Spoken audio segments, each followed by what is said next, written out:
Downsizing. Now, Matt, it's now the 20th anniversary of Good Will Hunting. You won the Oscar for writing that. Do you? I remember seeing it 20 years ago, and I was telling your friend Ben this. Is like I watched it and I went, I don't work hard enough. These are young guys who like are in it. They wrote it. They got it made. I mean, that's really people taking advantage of their opportunities. Do you look back at it and say that script that deserved an Oscar? Or now do you go, I could have written that better? 20 years later, I could have written a better script. No, we put absolutely everything we had and we were into that script. And I've never thought about rewriting it. I don't think you should, but you're the artist. No, I hope not. I mean, I think that was that time in our lives, and it really was I mean, you know, we started writing that. Ben was 20 and I was 22, and First of all, you go to hell. Well, but it was 5 years. It came out when I was 27 and he was 25, and so it really just dominated our whole kind of the beginning of our adult lives. Were completely dominated by trying to get that movie made. What does that film mean to you now? It means a lot. It's deeply personal. I mean, because it's all tied in with how our lives, the trajectory of our careers completely changed.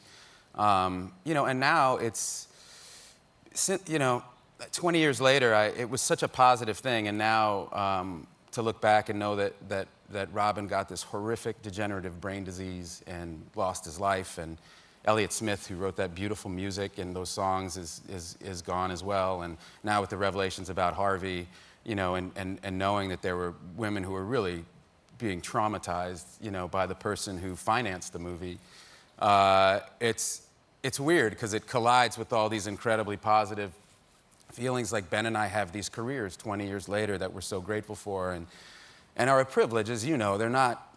You know, you got to keep working at it. You know, if people stop going to the movies, then I'm out of a job, and it's really that simple. And so it's all just tied up, and all these kind of heavy feelings kind of collide with each other.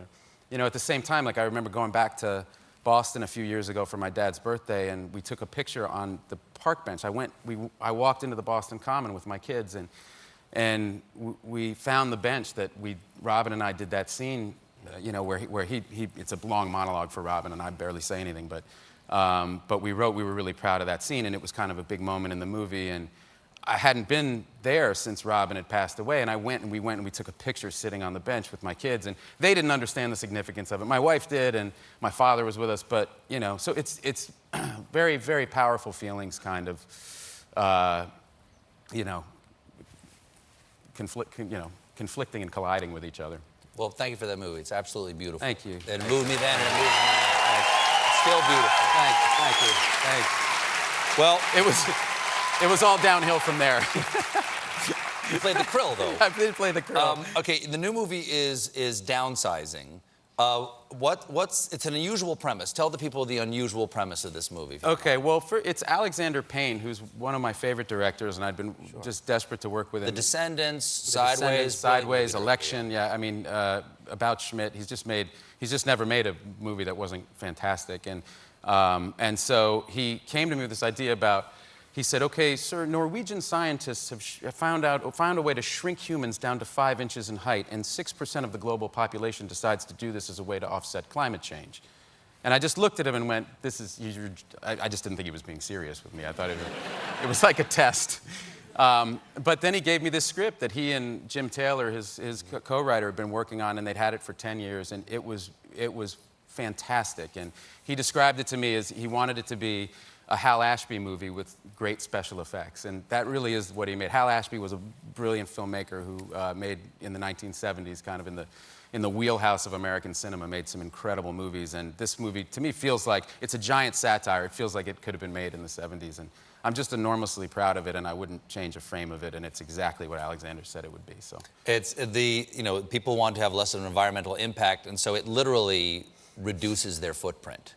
Well, they're only about this tall. Yeah, because well, and a lot of people start to go for it. They say it's because they want to do their part, but it's actually because they realize that they can consume more, right? So if you're for less, right? So if you're 5 inches, you can have the equivalent of a 6,000 square foot house and 2 acres for the size of your desk, Right. And if you have $50,000 in savings, you have $10 million. Exactly. So the people equivalent thereof. feel like they can have the kind of American dream that they can't quite attain here in the big world, and they downsize so that they can have Well, we have a clip here with you and I think it's Jason Sudeikis. Yes. And he's explaining to you. Yes, he has downsized. We're high school buddies, and he has gone through the process, and he's come to a reunion as a small person, and we're catching up. Okay. Yeah. Jim? So the decision to... Well, that's the thing. Downsizing takes the pressure right off, especially money pressure. Well, and plus it must feel good to know you're really making a difference. You mean all that crap about saving the planet? Yeah. Downsizing is about saving yourself. But now, Carol and I, we're like kings.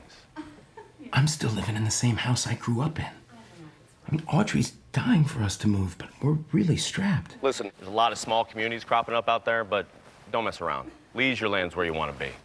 Best houses, best appliances, best doctors, got all the great restaurants. The kids love Cheesecake Factory, and Leisureland's got 3 of them. Ooh, sorry, maybe you back up a little? I think there might be too much garlic in the salsa here. Oh, yeah, right. So... Well, thanks for being here, man. It was Thanks really for great to having me. see you It's good again. to see you. Yeah, Hope to see you again. I hope so, too. Downsizing is in theaters Friday, December 22nd. Matt Damon, everybody. We'll be right back. Wow, what a cliffhanger. What's going to happen in the next Late Show video? Click subscribe to find out.